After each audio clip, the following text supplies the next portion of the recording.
আপনার সবকিছু সযত্নে গুছিয়ে রাখতে এলো পারফিউম মাস্টার ব্যাচ সমৃদ্ধ নান্দনিক ডিজাইনের রয়্যাল আলমিরা।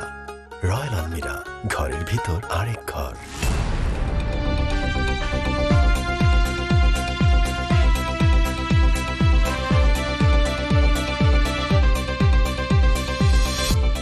মুমূর্ষ অর্থনীতি বাঁচাতে বিলাসী বাজেট, রেকর্ড ঘাটতি মেটাতে ধার দেনায় ভর, করোনায় 10,000 কোটি টাকার জরুরি তহবিল। 2019-2020 অর্থবছরের সম্পূরক বাজেট এবং 2020-2021 অর্থবছরের বাজেট এই মহান সংসদে উপস্থাপনের অনুমতি প্রার্থনা করছি। শারীরিক মানসিক স্বাস্থ্যে বাড়তি নজর, কমছে সুরক্ষা সামগ্রী ও ওষুধের দাম, সাজগোজ, ধূমপান আর মোবাইল যোগাযোগে খড়গ। পোলট্রির দাম বাড়লো, এটা আমাদের জন্য হতাশাজনক। শ্রমিক দল কমছে, এটা ঠিক আছে, কাগজের দাম কমেছে, এটাও ঠিক আছে। রাজস্ব আয়ের চ্যালেঞ্জের মাঝেও মধ্যবিত্তকে স্বস্তি দিতে চেষ্টা, 3 লাখের কম আয়ে কর নয়, পরিধি বাড়ল কালো টাকা বিনিয়োগের। দুর্যোগে অর্থনীতির চাকা সচল রাখাই বাজেটের লক্ষ্য বলছে আওয়ামী লীগ। জীবন জীবিকা উপেক্ষিত দাবি বিএনপির। করোনায় আরও 37 জনের মৃত্যু, নতুন শনাক্ত 3,000-এর বেশি। লকডাউনের মধ্যেও পূর্ব রাজাবাজারে 1 জনের মৃত্যু।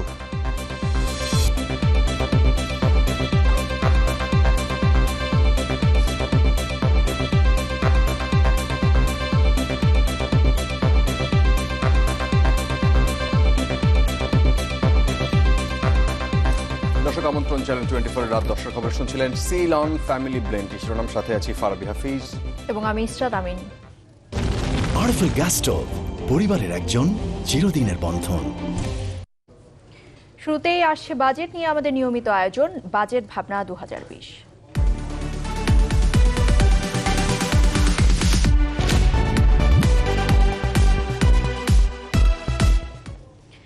করোনা মোকাবেলায় 10,000 কোটি টাকার জরুরি তহবিল রেখে 5,68,000 কোটির বাজেট ঘোষণা করলেন অর্থমন্ত্রী আহম মোস্তফা কামাল। একরকম ভেঙে পড়া অর্থনীতিকে পুঁজি করে এই টাকা খরচের মাধ্যমে নতুন বছরের প্রবৃদ্ধিতেও তিনি দিয়েছেন বিলাসী লক্ষ্যমাত্রা। যদিও গরিব মানুষকে বাঁচানো, নতুন কাজের সুযোগ কিংবা সুশাসন, এই বিষয়গুলো নিশ্চিতে তিনি হেঁটেছেন গতানুগতিক যে পথ, সেই পথেই সংকটের কাজের সুযোগ কিংবা সুশাসন নিশ্চিতে তিনি গতানুগতিক পথেই হেঁটেছেন। আর সংকটের মধ্যে উচ্চাভিলাষী লক্ষ্যমাত্রা ছুড়ে দিয়েছেন আয়ের ক্ষেত্রে, তারপরও তাকে টানতে হচ্ছে রেকর্ড ঘাটতির ধার দেনা। আর এই সবই আমাদেরকে জানাবেন এবার ইকবাল হাসান। চেনা বাংলাদেশ হঠাৎই অচেনা। করোনায় ভেঙে পড়া স্বাস্থ্য ব্যবস্থাকে সঙ্গী করে মৃত্যু আর মুমূর্ষুর সংখ্যা যখন দিন দিন বাড়ছে, ঠিক তখন নিয়ম রক্ষার বাজেট পেশ করতে সংসদে অর্থমন্ত্রী। 2020-21 অর্থবছরের প্রস্তাবিত বাজেট এই মহান সংসদে উপস্থাপন করছি। সার্বিক বিবেচনায় এই বছর আমরা 2020-2021 অর্থবছরের বাজেট বক্তৃতা সংক্ষিপ্ত আকারে উপস্থাপন করছি। বাইরের বদলে যাওয়া দৃশ্যপট বদলে গেছে ভেতরেও। সুরক্ষিত ব্যবস্থাপনায় রীতি ভেঙে সীমিত উপস্থিতিতে শুরু হয় বাজেট, যেখানে মন্ত্রী তুলে ধরেন করোনার ছোবলে ভেঙে পড়া অর্থনীতি উত্তরণে ভবিষ্যতের রূপরেখা, যা বাস্তবায়নের মাধ্যমে আসছে বছর আবারও প্রবৃদ্ধি নিতে চান 8-এর ঘরে, অথচ নেই জাদুকরি কোনো কৌশল। এই বাজেটের হাত ধরেই ইনশাল্লাহ আমরা শীঘ্রই পূর্বের উন্নয়নের ধারায় ফিরে যাব। এই লক্ষ্য বাস্তবায়নে তিনি খরচ করতে চান 5,68,000 কোটি টাকা, যা দিয়ে চাকরি ও কাজের সুযোগ বাড়িয়ে খাদ্য কিংবা স্বাস্থ্যসেবা নিশ্চিত করে সুরক্ষিত রাখবেন 16.5 কোটি মানুষকে। অথচ প্রতিফলন নেই বরাদ্দের বেলায়, কারণ ঋণের সুদ মেটানো, ভর্তুকির প্রণোদনা এবং জনপ্রশাসনের মতো খাতে যে হারে বেড়েছে বরাদ্দ, সেই হারে বাড়েনি সময়ের সবচেয়ে গুরুত্বপূর্ণ স্বাস্থ্য খাতে। উল্টো আনুপাতিক বরাদ্দ কমেছে সামাজিক নিরাপত্তা ও কৃষিতে, যেগুলোর সাথে সরাসরি জড়িত গরিব মানুষের জীবনযাত্রা। অবশ্য প্রত্যাশিত চমক বলতে করোনা মোকাবেলায় 10,000 কোটি টাকার জরুরি তহবিল আর কৃষি খাতে ভর্তুকি বাড়িয়ে 9,500 কোটির প্রস্তাব। কোভিড-19-এর প্রভাবে বাংলাদেশের স্বাস্থ্য খাতে যে জরুরি এবং অপ্রত্যাশিত আর্থিক প্রয়োজন দেখা দিয়েছে তা মেটাতে এবং অর্থনীতির বিভিন্ন খাতে যে ক্ষয়ক্ষতি হয়েছে তা পুনরুদ্ধারের কৌশল বিবেচনা নিয়ে মূলত 2020-21 অর্থ বছরের বাজেট প্রস্তুত করা হয়েছে। মহামারীর এই সংকটে বহু মানুষ চাকরি হারালেও নতুনত্ব নেই নতুন কর্মসংস্থান সৃষ্টিতে। সংস্কার ও সুশাসন নিয়ে তার বক্তব্য গতানুগতিক। কেবল করমুক্ত আয়সীমা 2.5 থেকে 3 লাখ টাকা করে স্বস্তি দিতে চেষ্টা করেছেন খানিকটা, কিন্তু উল্টো মানুষের উপর চাপ বাড়িয়েছেন এনবিআরকে বড় লক্ষ্যমাত্রা দিয়ে। কারণ 3,30,000 কোটির 38% বা 1,25,000 কোটি আনতে হবে মূল্য সংযোজন কর থেকে, যা চাপ বাড়াবে মানুষের জীবনযাত্রায়। এবারের বাজেটটি কোনো আবেগ বা উচ্চাভিলাষ নয়, বরং বিদ্যমান বাস্তবতা, সময়ের দাবি ও নির্মোহ অর্থনৈতিক সূত্রসমূহের অনুসরণের চেষ্টার ফসল। মোটের ওপর 3,78,000 কোটি টাকা আয় দেখানোর পরও অর্থমন্ত্রীকে ঘাটতি টানতে হবে 1,90,000 কোটি, যা রেকর্ড ছুঁয়েছে জিডিপির 6%। আরও বড় সমস্যা হলো এই ঘাটতির টাকা আনতে তিনি জোরালোভাবে হাত পাতবেন দেশীয় ব্যাংকগুলোর কাছে। এর ফলে কমে আসবে বিনিয়োগ বাড়িয়ে কর্মসংস্থান তৈরির সুযোগ। ধন্যবাদ এই মহান জাতীয় সংসদে উপস্থিত সকল সদস্যবৃন্দকে। সবার জীবন মহান আল্লাহর কৃপায় আলোয় উদ্ভাসিত হোক, এই আমার কামনা। সংকট মোকাবেলা করে সমান্তরালে অর্থনীতি সচল রাখার কথা বরাবরই বলতে চেয়েছেন অর্থমন্ত্রী, কিন্তু খুব বেশি বাইরে যেতে পারেননি 8-10টা বাজেট থেকে। প্রশ্নটা যখন জীবন বাঁচানো কিংবা জীবিকা নিশ্চিতের, তখন বাজেটের নামে লাখ কোটি টাকার হিসাব নিকাশ মেলানো খানিকটা অমূলক। কারণ আগের অভিজ্ঞতাগুলো বলছে যে এর বড় একটা অংশই সীমাবদ্ধ ছিল কেবল কাগজ কলমেই। তাই পরিবর্তিত প্রেক্ষাপটে প্রত্যাশা একটাই, অষ্টম পঞ্চবার্ষিক পরিকল্পনার প্রথম বাজেটটি হয়ে উঠুক 16.5 কোটি মানুষের প্রত্যাশা পূরণের রূপরেখা। ইকবাল হাসান, চ্যানেল 24, ঢাকা। বাজেট নিয়ে আমরা ইকবাল হাসানের প্রতিবেদন দেখছিলাম। এবার বাজেটে কোন জিনিসের দাম বাড়ছে আর কমছে কোন কোন জিনিসের দাম, তা জেনে নেব জানাতো নাইমের কাছ থেকে। দর্শক, চলতি অর্থ বছরের বাজেটে যে সকল পণ্যের দাম বাড়তে পারে কিংবা কমতে পারে জানিয়ে দিতে চাই। তার মধ্যে থেকে বাছাইকৃত কয়েকটি, এবং শুরু করতে চাচ্ছি দুঃসংবাদ দিয়ে। এই তালিকায় মোবাইল ফোনের সিম এবং রিম কার্ড ব্যবহার করে যত ধরনের সেবা আপনি নেন, অর্থাৎ আপনি যদি মোবাইল ফোন ব্যবহার করে কথা বলতেন, এই করোনার সময় কথা বলাটা একটু বেশি হয়, ইন্টারনেট একটু বেশি ব্যবহৃত হয়, এবং এই কথা বলা, ইন্টারনেট ব্যবহার সহ অন্যান্য যে ধরনের সেবাগুলো রয়েছে সবগুলোতেই আমরা দেখেছিলাম যে আগে ছিল সম্পূরক শুল্ক 10%, সেটি কিন্তু 15% করা হয়েছে। আপনার যদি একটি গাড়ি থাকে কিংবা জিপ থাকে, তবে সেক্ষেত্রে আপনি যদি রেজিস্ট্রেশন করতে চান অথবা ফিটনেস নবায়ন করতে চান অথবা অন্যান্য যে কোনো সেবা নিতে চান, সেটা আগের অর্থ বছরে সম্পূরক শুল্ক ছিল 10%, সেটি এবছর 15% করা হয়েছে। যদি আপনি চার্টার বিমানে করে কিংবা হেলিকপ্টারে করে দেশের এক প্রান্ত থেকে আরেক প্রান্তে যেতে চান, আপনার জন্য দুঃসংবাদ থাকছে। তার কারণ হচ্ছে এ সকল ক্ষেত্রে সেবার সম্পূরক শুল্ক 25% থেকে বৃদ্ধি করে একেবারে 35% করা হয়েছে। এই তালিকার চতুর্থ পণ্যটি হচ্ছে শীতাতপ নিয়ন্ত্রিত লঞ্চ সেবা। অর্থাৎ বরিশালবাসীর জন্য দুঃসংবাদ থাকছে, কারণ বরিশালের ক্ষেত্রে এই শীতাতপ নিয়ন্ত্রিত লঞ্চ একটু বেশি চলে, এবং আগে যখন আপনাকে 5% মূসক দিতে হতো, ভ্যাট দিতে হতো, সেটি এখন 10% করা হচ্ছে। এই তালিকার পঞ্চম পণ্যটি থাকছে বিভিন্ন রকম আসবাবপত্র। কারখানা পর্যায়ে ছিল 7.5% মূসক এবং বিপণন পর্যায়ে ছিল 5%। এখন দুই ক্ষেত্রে কিন্তু 7.5% মূসক করা হয়েছে। যারা একটু প্রসাধনী মাখতে পছন্দ করেন তাদের জন্য বরাবরের মতোই দুঃসংবাদ থাকছে। তার কারণ সম্পূরক শুল্ক এই পণ্যটির ক্ষেত্রে 5% থেকে 10% করা হয়েছে। যাদের ব্যাংকে একটু বেশি টাকা রয়েছে তাদের জন্য দুঃসংবাদ থাকছে, কারণ ব্যাংকে এখন টাকা জমা রাখলে আগের চেয়ে আবগারি শুল্ক বেশি দিতে হবে, এবং যাদের টাকা যত বেশি তাকে তত বেশি টাকা দিতে হবে। সরকার দেশীয় চাষিদের সুরক্ষা দিতে চান বলে আমদানি করা পেঁয়াজের ক্ষেত্রে আমরা দেখেছি যে 5% আমদানি শুল্ক আরোপ করা হয়েছে, যেটি আগে 0% ছিল।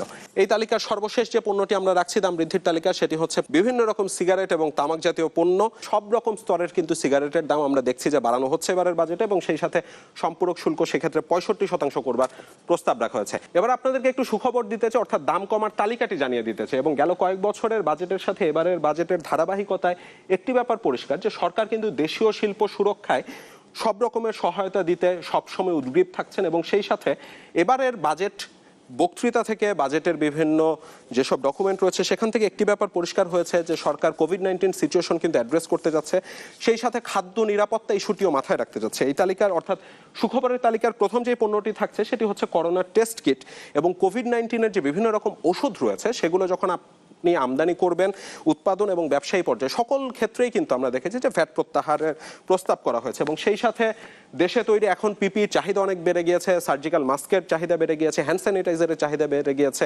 এ সকল পণ্যের ক্ষেত্রে আমরা দেখেছি যে মূসক অব্যাহতির প্রস্তাব রাখা হয়েছে।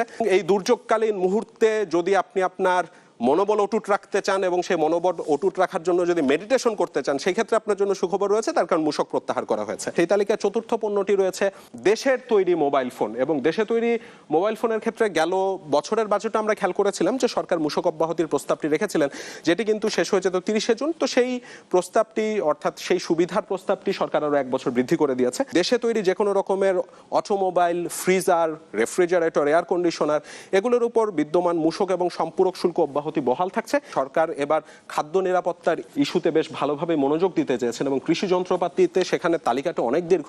বিভিন্ন রকম কৃষি যন্ত্রপাতি আমদানিতে আমরা দেখেছি যে মূসক অব্যাহতির প্রস্তাব রাখা হয়েছে। দেশে যদি ডিটারজেন্ট উৎপাদন হয়, তার কাঁচামাল আমদানিতে আমরা দেখেছি যে শুল্ক হার হ্রাস করার প্রস্তাব রাখা হয়েছে। তালিকার পরের পণ্যটি থাকছে স্যানিটারি ন্যাপকিন এবং ডায়াপার।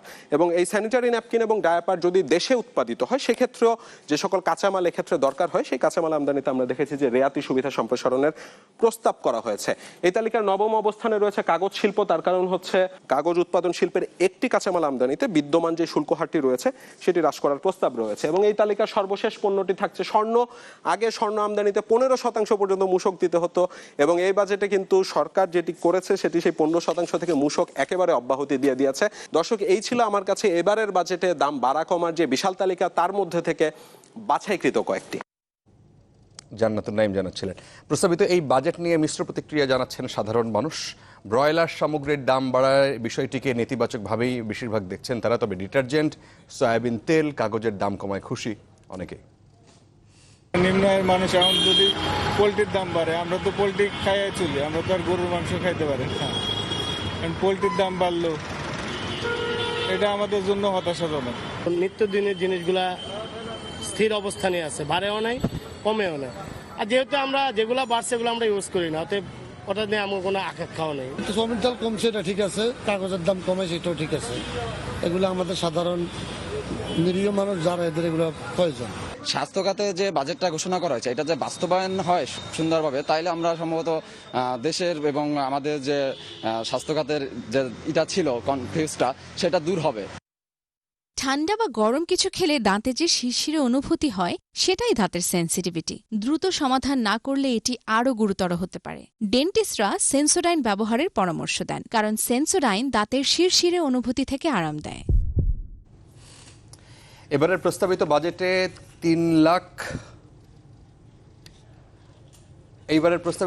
3,30,000 কোটি টাকা রাজস্ব আয়ের লক্ষ্যমাত্রা নির্ধারণ করা হয়েছে।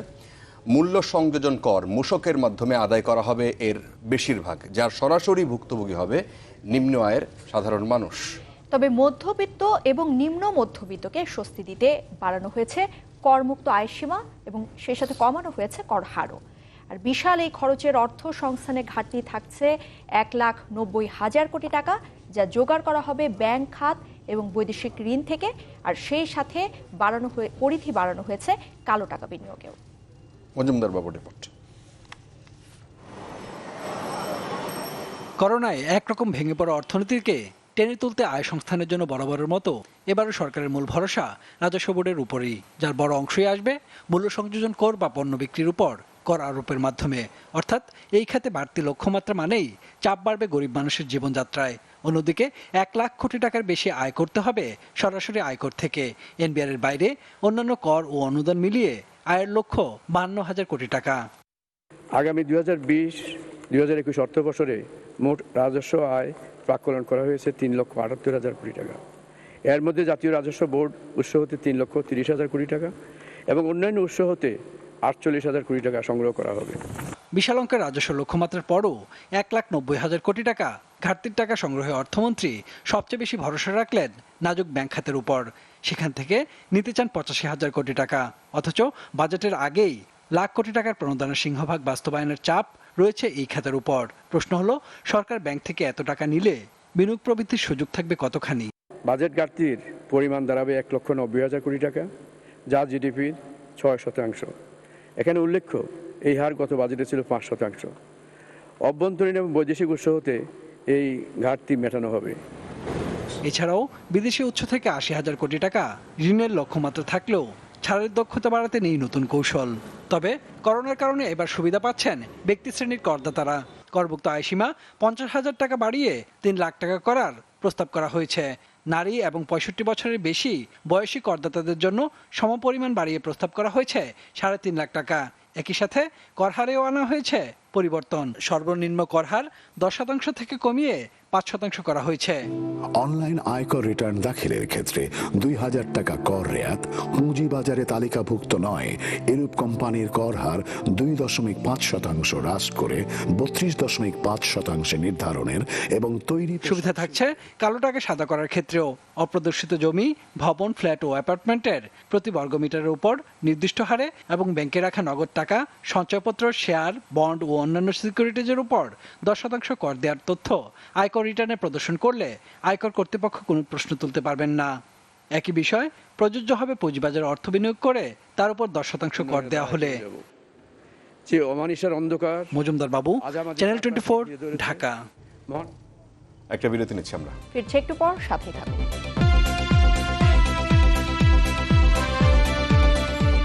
আরো একবার আমন্ত্রণ, দেখছেন চ্যানেল 24। স্টিকি অ্যাডিসিভ, জোড়া লাগায় সবকিছু। করোনাকালে জরুরি চাহিদা মেটাতে আগামী অর্থ বছরে 10,000 কোটি টাকা বরাদ্দের প্রস্তাব করেছেন অর্থমন্ত্রী। আর মহামারীর সময় সার্বজনীন স্বাস্থ্য ব্যবস্থার রূপরেখা ছাড়াই স্বাস্থ্য খাতে সব মিলিয়ে বরাদ্দ বাজেটের 7.2%, যদিও মোট বরাদ্দের 11,000 কোটি টাকা কম খরচ করতে পারবে স্বাস্থ্য মন্ত্রণালয়। আগামী অর্থ বছরে গবেষণা আর কয়েকটি বিশেষায়িত হাসপাতাল নির্মাণ করতে চায় সরকার। আরিফুল সাজ্জাদ একটি রিপোর্ট করেছেন। করোনা ভাইরাসের প্রাদুর্ভাব ঊর্ধ্বমুখী, আতঙ্কে মানুষ। ভঙ্গুর স্বাস্থ্য ব্যবস্থায় চিকিৎসকের চেয়েও বড় সংকট চিকিৎসা সামগ্রীর। তাই এবারের বাজেটে সবারই প্রত্যাশা ছিল ভিন্ন কিছু, কিন্তু গতানুগতিক বরাদ্দেই দায় সারলেন অর্থমন্ত্রী। মাননীয় স্পিকার, আমাদের অর্থনীতির উপর কোভিড-19 প্রভাব বিবেচনায় আগামী অর্থ বছরে এ খাতে সব মিলে 41,000 কোটি টাকারও কিছু বেশি খরচ করতে চান অর্থমন্ত্রী, যার মধ্যে স্বাস্থ্য ও পরিবার কল্যাণে ব্যয় 29,000 কোটি টাকার বেশি। ২৯,247 কোটি টাকা বরাদ্দের প্রস্তাব করা হলো। তবে করোনা মোকাবিলায় কিছু উপখাতে ব্যয়ের কথা বলেন আহমা মুস্তফা কামাল। জরুরি চাহিদা মেটাতে প্রস্তাব করেন 10,000 কোটি টাকা বিশেষ তহবিলের। জানান তাৎক্ষণিক দুটি প্রকল্পে সব মিলিয়ে 1,127 কোটি টাকা ব্যয় হবে। চিকিৎসক, নার্স কিংবা স্বাস্থ্যকর্মীরা করোনা ভাইরাসে আক্রান্ত হলে বা মারা গেলে ক্ষতিপূরণের জন্য থাকছে আলাদা তহবিল। আর করোনাকালে শিক্ষা নিয়ে গবেষণার জন্য 100 কোটি টাকার তহবিল করতে প্রস্তাব দেন অর্থমন্ত্রী। কোভিড-19 প্রভাবে বাংলাদেশের স্বাস্থ্য খাতে যে জরুরি এবং অপ্রত্যাশিত আর্থিক প্রয়োজন দেখা দিয়েছে তা মেটাতে ক্যান্সার, কিডনি রোগ কিংবা হার্টের চিকিৎসায় আগামী অর্থ বছরে কয়েকটি হাসপাতালে শয্যা সংখ্যা বাড়ানোর কথাও জানান আহমা মুস্তফা কামাল। কিডনি ডায়ালাইসিস জেলা শহরে সম্প্রসারণের প্রস্তাব তার। নিয়মিত স্বাস্থ্য সেবা ও পরিবার কল্যাণ কার্যক্রম অব্যাহত আছে। টেকসই উন্নয়ন লক্ষ্যমাত্রা SDG বাস্তবায়নে 2030 সালের মধ্যে সার্বজনীন স্বাস্থ্য সেবা চালুর অঙ্গীকার আছে বাংলাদেশের। এ নিয়েও চলমান কিছু প্রকল্পে অর্থ বরাদ্দ দেওয়া হয়েছে বাজেটে। যে অমানিসার অন্ধকার আজ আমাদের চারপাশকে ঘিরে ধরেছে। আরিফুল সাজ্জাদ, চ্যানেল 24, ঢাকা। আমরা মহান আল্লাহর দেশের দরিদ্র এবং হতদরিদ্র মানুষের সুরক্ষায় 2020-21 অর্থ বছরের বাজেটে সুবিধাভোগী সহ বাড়ানো হয়েছে অর্থ বরাদ্দের পরিমাণ। আর প্রস্তাবিত এই বাজেটে সামাজিক নিরাপত্তা খাতে 13,709 কোটি টাকা বাড়িয়ে মোট 95,574 কোটি টাকা বরাদ্দ রাখা হয়েছে। তবে নতুন কর্মসংস্থান তৈরিতে উদ্যোগের কথা বললেও স্পষ্ট নির্দেশনা নেই অর্থমন্ত্রীর বাজেট বক্তব্যে। বিস্তারিত মাসুমিয়া রিপোর্টে। এক বছর আগে দেশে গরিব মানুষ ছিল 3,40 লাখ। বাংলাদেশ পরিসংখ্যান ব্যুরোর তথ্য বলছে যাদের 2 কোটি হতদরিদ্র। করোনার প্রভাবে নতুন করে গরিব হয়েছেন আরও বহু মানুষ। বিভিন্ন গবেষণা সংস্থা বলছে পোশাক খাত সহ বিভিন্ন খাতে কাজ হারানোয় জীবন ধারণের মৌলিক চাহিদা মেটাতে না পারার শঙ্কায় পড়েছেন মোট জনসংখ্যার 41%। এসব মানুষের সুরক্ষায় নতুন অর্থ বছরে বাড়ানো হয়েছে বরাদ্দ, সেই সঙ্গে সুবিধাভোগীর সংখ্যাও।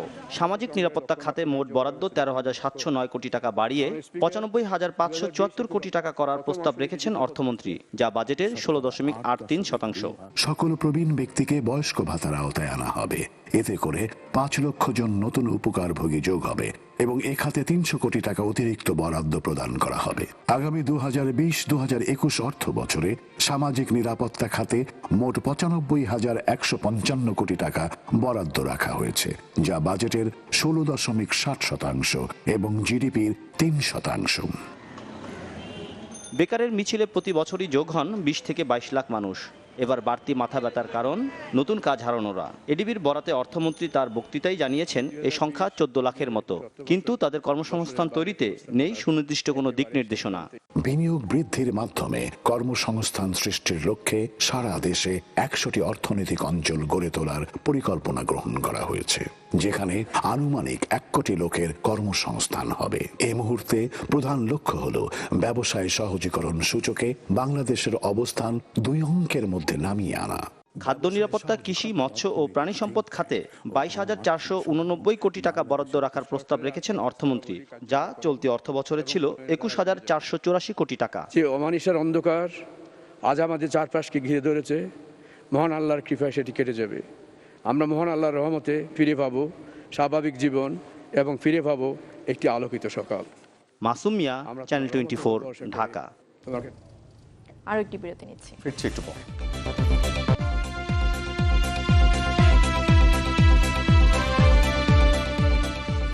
আরো একবার আমন্ত্রণ। আপনারা দেখছেন চ্যানেল 24। এবারের ঘোষিত বাজেটের জিডিপি ও রাজস্ব আয়ের লক্ষ্যমাত্রা প্রতারণার শামিল। গতানুগতিক এই বাজেটের স্বাস্থ্য খাতে বরাদ্দ যথেষ্ট নয়, আর উচ্চাভিলাষী বাজেট দিক নির্দেশনাহীন। এসব কথা বলেছেন বিএনপি সহ সরকার বিরোধী দলগুলোর নেতারা। প্রথমে জিডিপি এবং রাজস্ব আহরণে যে প্রবৃদ্ধির লক্ষ্যমাত্রা নির্ধারণ করা হয়েছে সেটা দৃশ্যমানভাবেই প্রতারণার শামিল। জনগণের জীবন জীবিকা এবং মানবতার যে বিষয়টি আমি মনে করি সেটা উপেক্ষিত হয়েছে। আগামী 4 বছরে জিডিপির 5% স্বাস্থ্য খাতে যাতে বরাদ্দ হয়, সেই অনুপাতে এইবার স্বাস্থ্য খাতে বরাদ্দ যেটা দেওয়া হয়েছে সেটা যথেষ্ট নয়। এই জন্য একটা ওভার অ্যাম্বিশিয়াস টাইপের বাজেট মনে হচ্ছে, যেটা গভর্নমেন্ট বাস্তবিত করতে পারবে সেরকম না। যে বাজেটের ভলিউম বাড়ানো মানেই হচ্ছে যে লুটপাটের লক্ষ্য থাকলে সেখানে লুটপাটের একটা সুযোগ তৈরি করে দেওয়া যেতে পারে, সেদিক থেকে হতে পারে। করোনা উত্তরণের জন্য কৃষি এবং গ্রামীণ খাতকে যে পরিমাণ প্রত্যক্ষ প্রণোদনা, যে পরিমাণ মনোযোগ এবং যে পরিমাণ বরাদ্দ দেওয়া দরকার, দুর্ভাগ্যজনকভাবে আমরা কিন্তু এখনো পর্যন্ত সেটা লক্ষ্য করিনি। সেখানে যেটা সমস্যা আমরা মনে করি, এবং এই আয় এবং ব্যয় দুটোই যে টার্গেট করা হয়েছে সেটা বড় ধরনের একটা চ্যালেঞ্জ হবে এটাকে সম্পূর্ণভাবে বাস্তবায়ন করা। এদিকে বিএনপির বাজেট প্রতিক্রিয়া আগে ভাগে তৈরি করা, মন গড়া এবং গতানুগতিক পুরনো গল্প। করোনা মহামারী ও দুর্যোগ মোকাবেলা করেই এবারের বাজেট অর্থনীতির চাকা সচল রাখবে। বাজেট পরবর্তী প্রতিক্রিয়ায় এইসব মন্তব্য করেছেন আওয়ামী লীগের নেতারা। এ বাজেট জনগণের আত্মবিশ্বাস বাড়ানোর পাশাপাশি অর্থনৈতিক উত্তরণের পরিকল্পনা। এটি একটি জনবান্ধব ও জীবন ঘনিষ্ঠ অর্থনৈতিক পরিকল্পনা। সীমিত সম্পদ এবং বর্তমান বিদ্যমান বাস্তবতায় যা দেওয়া সম্ভব সেটা পরিপূর্ণভাবে দেওয়া হচ্ছে। এই করোনা ভাইরাসে গোটা বিশ্ব যখন বিপর্যস্ত, ঠিক সেই সময় এই দুর্যোগ মোকাবেলা করেই আমাদের অর্থনৈতিক চাকা সচল রেখে আমরা প্রবৃদ্ধির হার কি সমুন্নত রাখতে পারি, ঠিক এরকম একটা প্রজ্ঞাবান বাজেটে আজকে পেশ করা হয়েছে।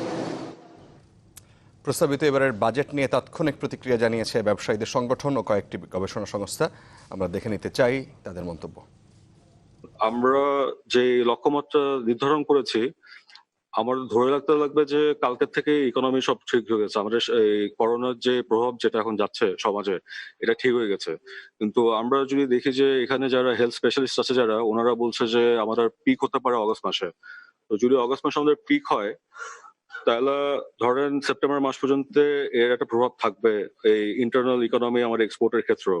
আমরা বলছি জীবন বাঁচানোর প্রচেষ্টা, দুটো যেন একসাথে যায় না। 8.2 যখন প্রবৃদ্ধি হয় তখন তো জীবন উৎফুল্ল হয়ে যাওয়ার কথা, আমাদের তো কোনো সমস্যাই থাকার কথা নয়। কিন্তু পৃথিবীর কোথাও কোনো দেশে 8.2 হয় নাই, হবে না আগামী বছর। কেউ দুঃসাহস নিয়ে কেউ কোনো অর্থ কোনো দেশের সরকার প্রধানরা বলছেন না যে এটা সম্ভব তাদের দেশে। ভোগ বৈষম্য এবং আয় বৈষম্য বাড়ছে, কিন্তু সেখানে থেকে যদি আমরা কর প্রস্তাব দেখি যে সর্বনিম্ন কর সীমা সেটা 3 লাখ টাকা করা হয়েছে, এটা আমরা সাধুবাদ জানাই।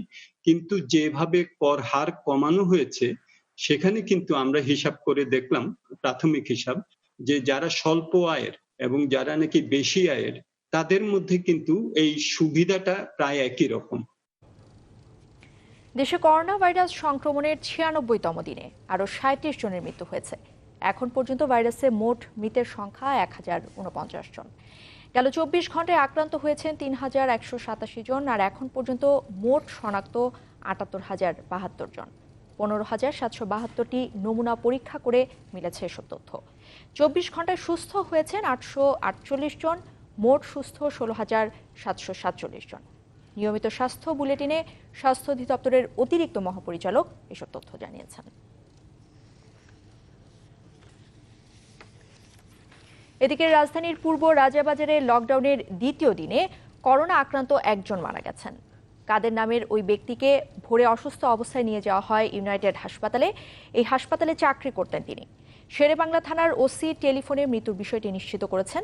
এদিকে প্রথম দিনের চেয়ে সাধারণ মানুষ কিছুটা হলেও অভ্যস্ত হতে শুরু করেছেন লকডাউনের সাথে।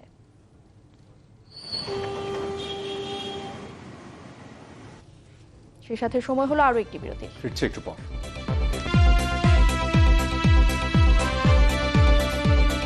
আরো একবার আমন্ত্রণ দর্শক, এবার জিপিএইচ ইস্পাত হালনা ছাড়ার গল্প।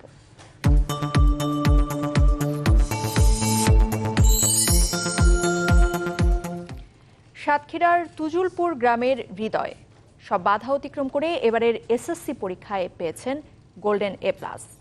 তার এমন সাফল্যের পর উচ্চ মাধ্যমিকের লেখাপড়ার সব দায়িত্ব নেওয়ার ঘোষণা দিয়েছে ঝাউডাঙ্গা কলেজ কর্তৃপক্ষ।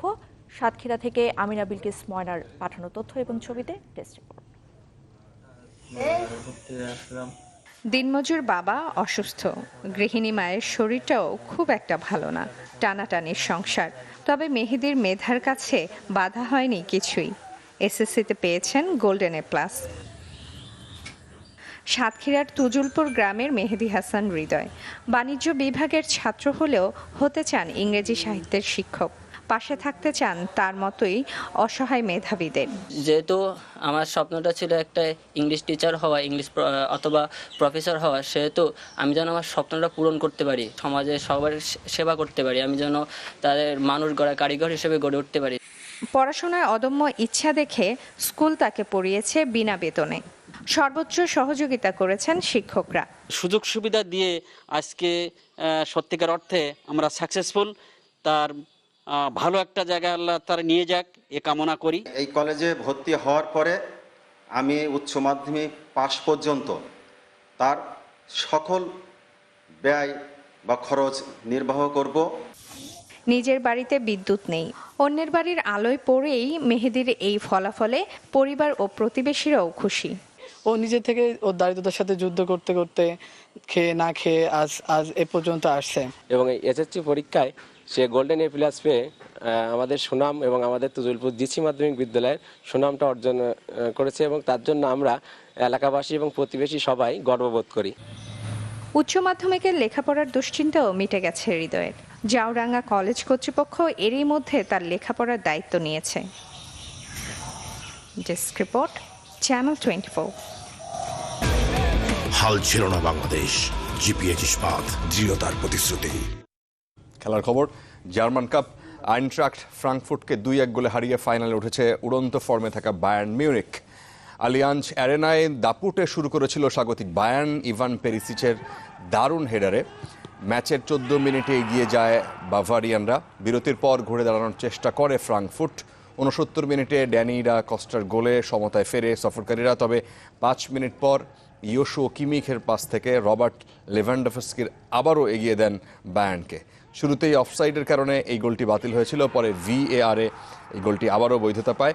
4 জুলাই ফাইনালে বেয়ার লেভারকুসেনের মুখোমুখি হবে বায়ার্ন মিউনিখ।